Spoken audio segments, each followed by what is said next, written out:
ගැන බලන්න කෙනෙක්ද? තාම ඔයාලට BA supplement එක දාගන්න බැරුව ගියාද?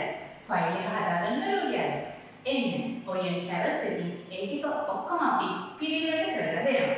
ඔයාගේ අපොයින්ට්මන්ට් එක වෙන් කරගන්න, ඔයාගේ ෆයිල් එක හදාගන්න සහ ඔයාගේ ටිකට් එක වෙන් කරගන්න වගේ ඔක්කොම වැඩ ටික අපි අඩුම රේට් එකකින් අපේ ආයතනය හරහා කරලා දෙනවා. ඔයාට තව විශේෂ පණිවිඩයක් තියෙනවා. ඔයා ඕස්ට්‍රේලියාව හරහා නව ශ්‍රී ලංකාවට යන්න බලාපොරොත්තු වෙන කෙනෙක්ද? එහෙනම් ඔයාගේ ට්‍රාන්සිට් වීසා එක අපේ ආයතනය හරහාම කරලා දෙනවා. ඔයාට තියෙන්නේ පහර දැක්කෙන ෆෝන් නම්බර්ස් වලට ඉක්මනින් කෝල් එකක් දෙන්න. පහර දැක්කෙනේ අපේ ඇඩ්‍රස් එක. ඔයාට මේ වගේ නවතම විස්තර දැනගන්න කැමති නම් අපේ පේජ් එක ෆලෝ කරලා තියාගන්න.